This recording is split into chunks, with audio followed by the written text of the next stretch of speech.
moving on. After Libra, we have Scorpio. Everyone knows Scorpio. Everyone knows a Scorpio. All my best friends are Scorpios. They're all crazy. And I actually have, I have 4 planets in Scorpio. I have Mercury, I have Venus, I have Mars, and I have Uranus, which is actually exalted in Scorpio, which might explain this stuff. But so was anyone else born between 74 and 83 or whatever it was. Anyway, moving on. So Scorpio says, I control. And that... So Scorpio's house is more about your potential relationships, your possible relationships. As opposed to who you serve or who you're balanced with, it's who you might know or who might work for you or who you might control, that kind of thing. Scorpio tends to be all about creative energy as well. Scorpio also ties to Yesod, which ties reproductive organ in the body, right? Your creative aspects. Okay, so that's Scorpio. All right, so and Scorpio again is fixed water. Libra was cardinal air. Virgo was mutable earth. I don't think I said that. And now we are at Sagittarius. And Sagittarius says, I philosophy. And as you could probably guess, Sagittarius's house is about your philosophies and your beliefs and that which you take in that shapes that informs your life enough to matter, to mean something. Like you would base a decision off that. That's a philosophy.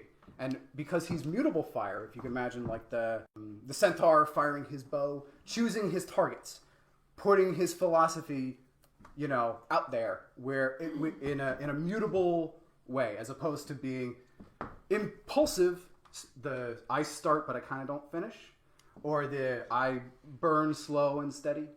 This is the I go where I need to, kind of the mutable aspects. Right, yeah, the mutable aspects. So after that, we will move back to, this will be cardinal earth, and that is Capricorn. Capricorn says, I master.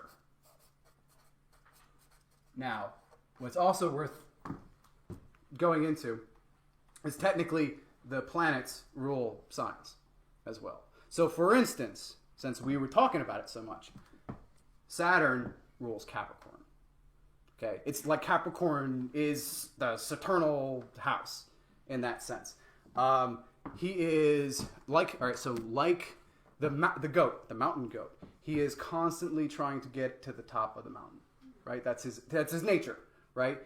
He is the master of earth, as opposed to just having, or like Virgo, for instance. Like my wife's a Virgo, so like the way I always sort of describe it is like Virgos are like pruners. Like if you imagine like a bonsai tree. If you had a bonsai tree, you'd want a Virgo working on it because they're like meticulous and careful, and every single thing is like deliberate.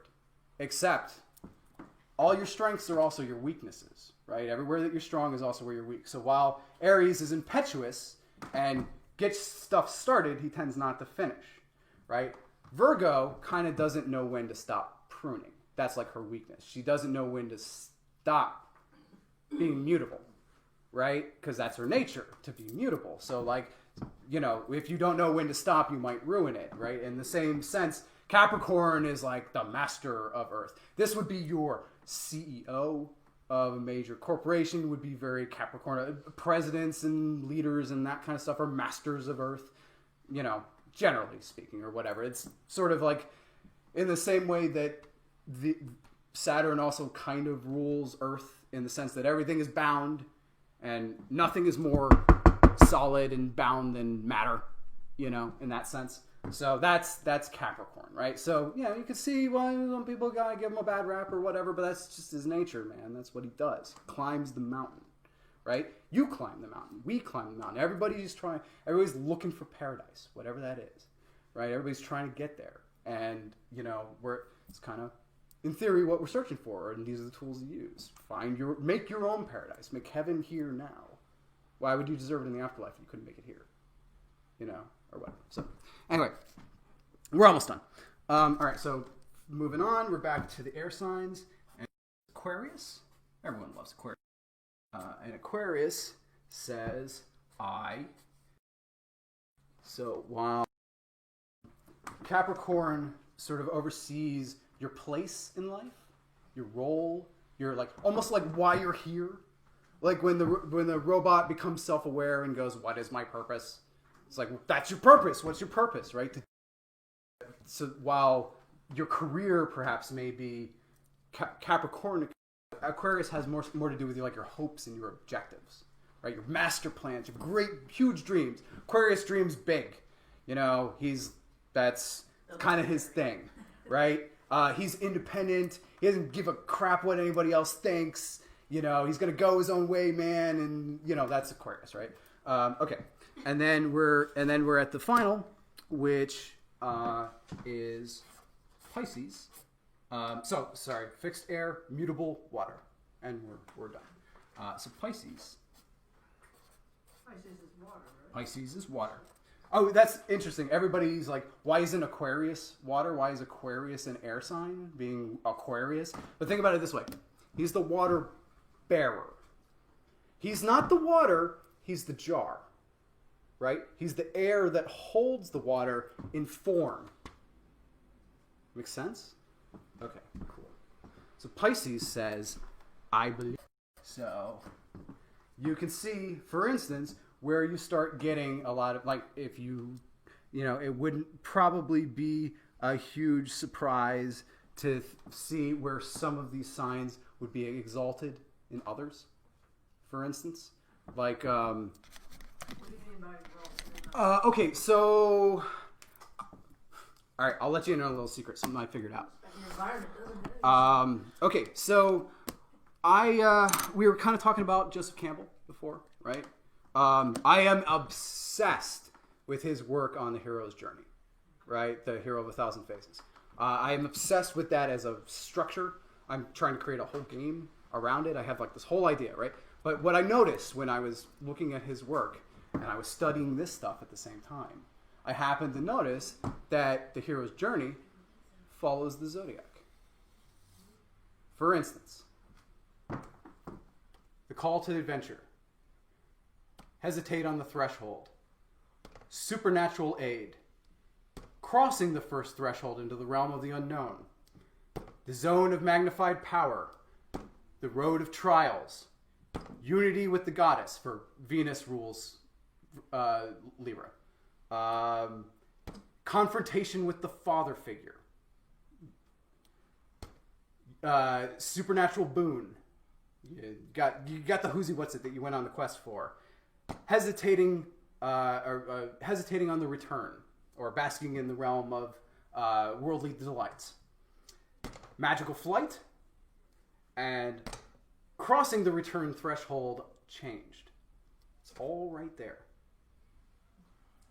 So, does he acknowledge that in his book? I feel like I figured this out, but I don't know. I don't know. I mean, I've seen. Well, okay. To be fair, he named 17 or something 13 to 17 phases. So I had to cut some. But so for instance, one of his big one is the belly of the whale, like Pinocchio or Jonah or whatever, where the hero is consumed by the unknown, and to the normal world he may as well be dead, right? But I'm that's implied by crossing the threshold. You don't need the belly of the whale because you already did that when you moved, because Cancer moves sideways like the crab, right? It comes at, or like the chariot. Cancer rules the chariot card, the chariot coming at things sideways, right? She's not as opposed to Aries, who's direct, right? Cancer will come at on the side, right? That's the idea. So you're saying that Campbell is exalted.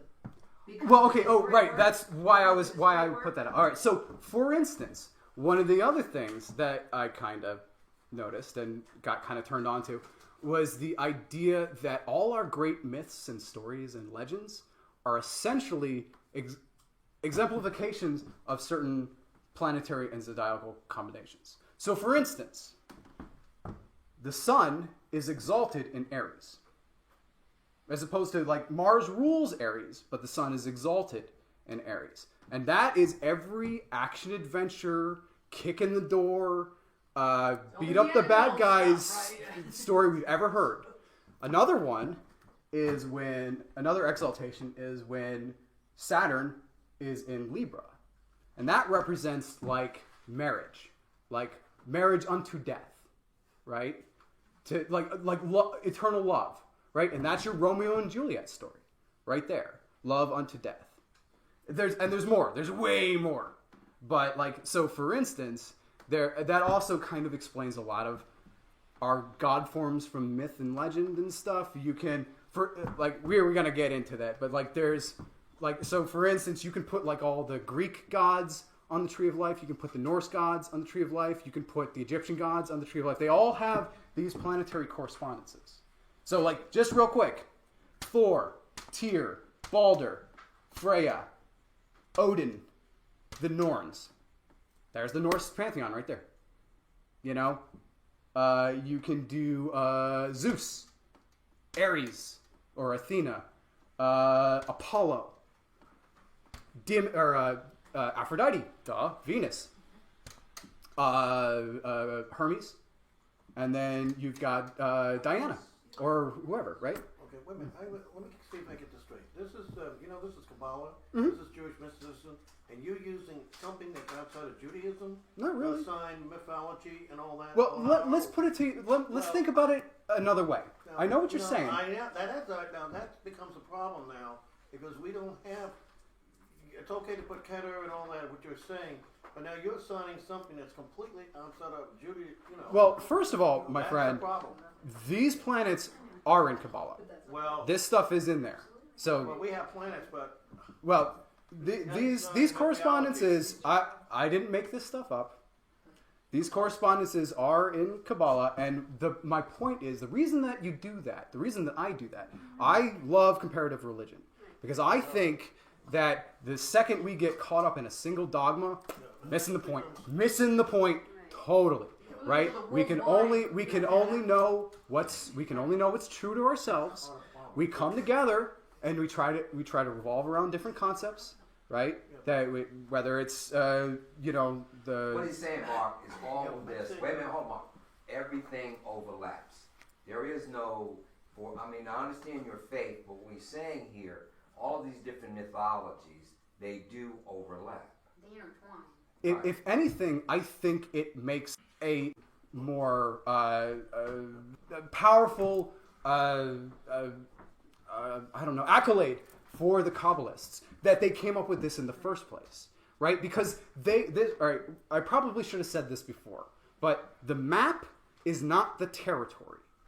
This is a sigil that we use. It's a symbol. It's not the map. In the same way that you can pull out a map and you can see roads, but they don't look like the roads you drive down. They're approximations of them. It's a symbol, right? Because the symbols and images, those are the language of the unconscious. While the conscious mind uses language. We use language to confer information, to manipulate each other. We talk through form. But the emotional stuff, that's on the foresight. That's the unconscious. That's symbols and dreams, visions, all that kind of stuff. I just want to say that you're not have no intention to disrespect. that's why. No, absolutely. Here's I have a great deal of respect for the Torah and the Bible and any religious book that was more or less received in one form or another. And I don't want to get hung up on whether it's the literal word of God or that we have to believe every word that's in there. I think once we start thinking that way, we're only gonna supernally limit ourselves, right? We can only, it's to the point where there isn't one faith. There couldn't be.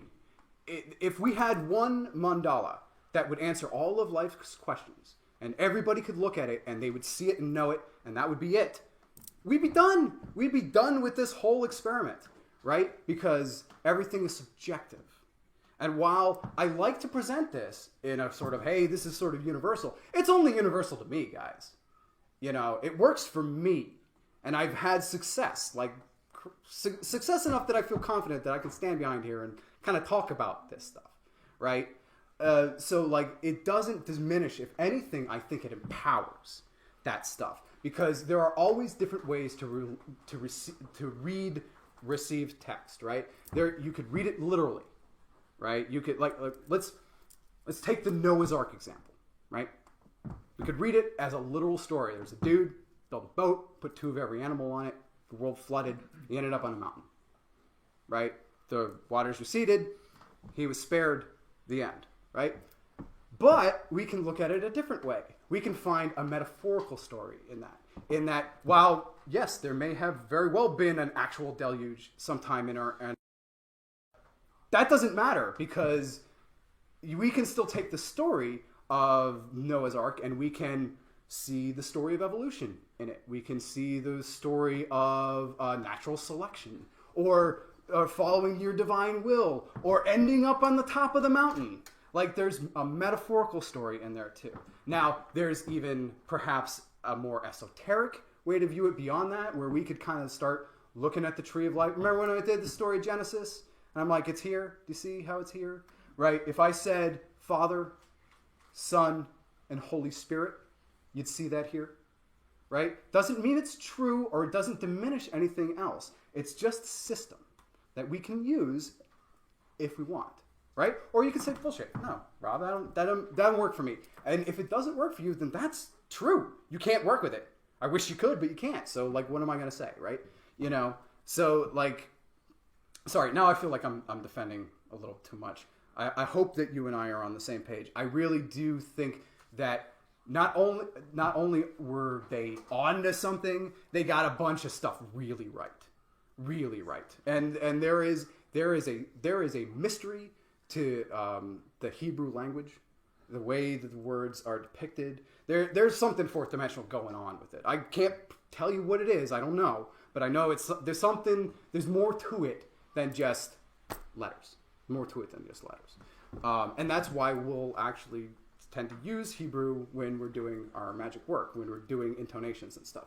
But I think that is actually about where I want to end. We'll pick up we'll pick up below the abyss. How about that? That'll work. We'll pick up here in Jupiter. All right, great. Can I make a suggestion? Yep. Can you take that page home and put it on a handout for us? Sure. I can probably give you something even better than this. Okay. Because I have other notes. For instance, I could go through like which planets rule and are exalted and which signs. That's useful information to have. Yeah, but this is what you covered today, so that would be handy when you come back next time. Mm-hmm. Yeah, refer back and refer to that. Cool. Okay, so I guess what we'll do then is we'll pick up Magic 102 in February 29th? 26th. Okay, and then I'll do a Magical 201, the Magical Accoutrement class, sometime after. Right, we Okay. have to set up the March. Yep, not a problem. Awesome. All right, well, thank you all.